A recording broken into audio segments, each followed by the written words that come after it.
Okay, good morning. But I am Marko Machicao. I'm the Minister of Culture and Tourism of Bolivia. You are welcome here in the bus. Okay, well, thank you very much for taking the time to speak to Breaking Travel News today. You're here in London as part of a deliberate effort to reposition the destination for the UK market, and today's been a key day for that. Perhaps you could tell our viewers around the world a little bit about that initiative. I think that was the first step to a long-term alliance with the United Kingdom, with the Europe continent. Bolivia is now, I think, prepared to do business in tourism with UK, with investors, with all travelers who wants to feel something new, to know a new destination in South America. And like I said, it's the first step. Yesterday we will be in a forum to attract investments in infrastructure, in hotels, in parks, whatever. Today, at the morning, we have a very useful meeting with actors of different sectors related to the tourism.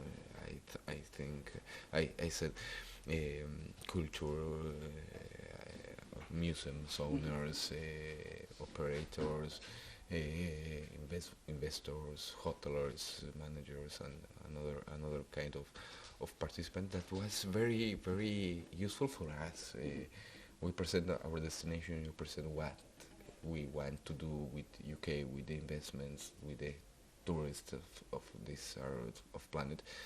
But they support us, they support us with a lot of knowledge, a lot of analysis of the market and how we, like Bolivia, could I don't know how to say, could participate in this scenario more aggressive and more with better results. You know. You mentioned cultural tourism there. Cultural tourism, cuisine, adventure. Which sectors are you particularly interested in promoting to this market? Yeah, for us, Bolivia has two comparative advantages. Bolivia is a unique country with 36 nationalities inside the state, 36 languages, 36.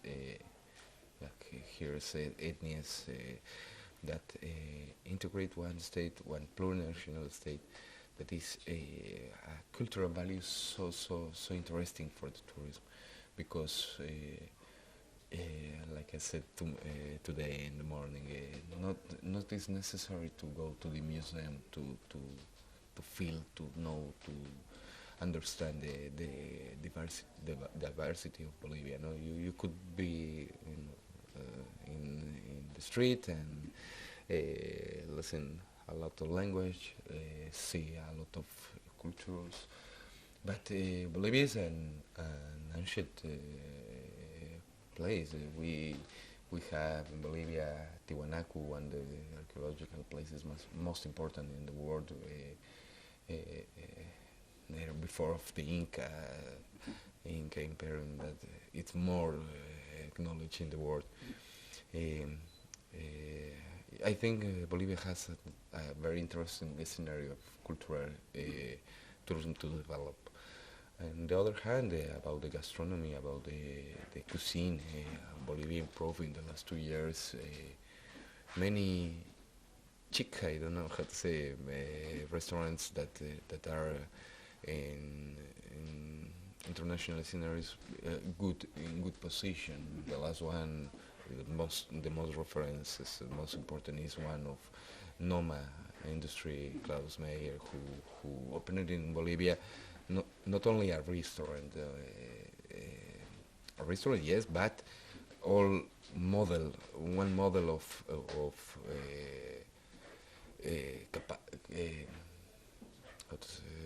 study, capacitación,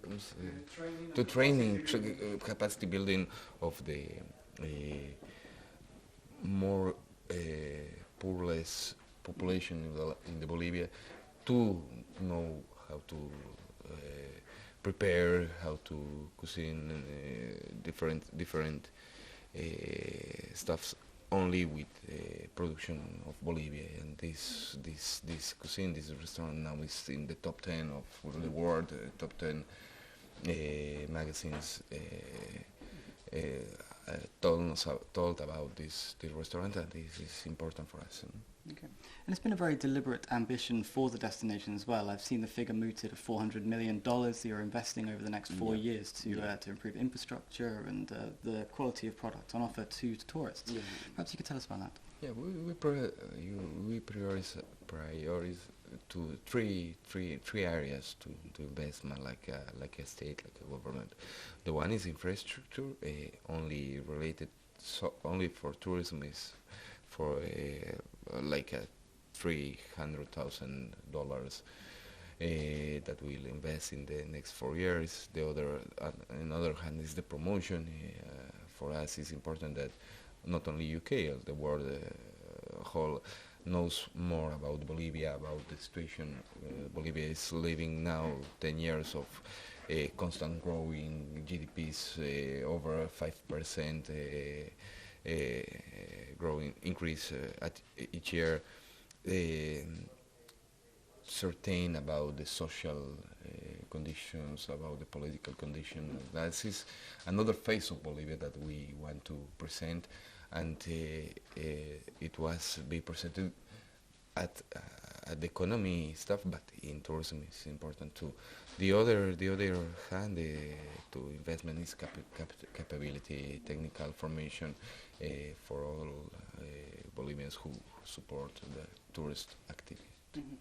It's a very safe destination as well. We've seen problems in other destinations in Latin America, political in Argentina and Brazil, but you're very stable, very secure. Yeah.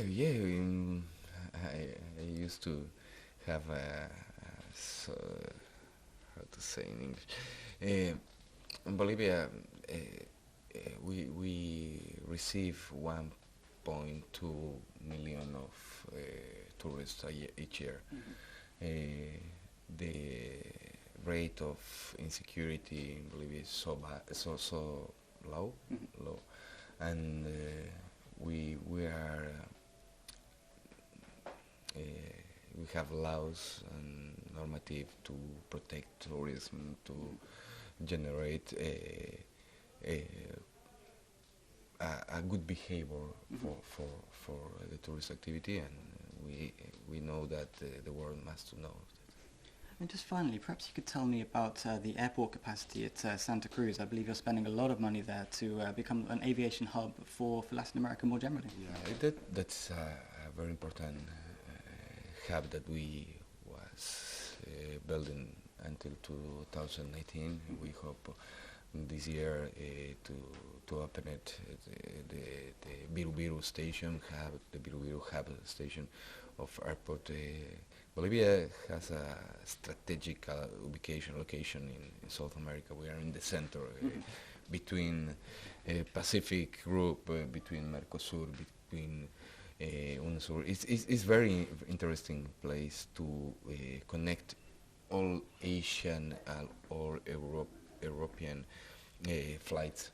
We are now in negotiations with very big airlines to make a partnership, to a joint venture, and work with the Biru terminal. Okay, well, some very interesting points, Minister, and thank you very much for taking the time to speak to Breaking Travel News today. Thank you. Thank you very much.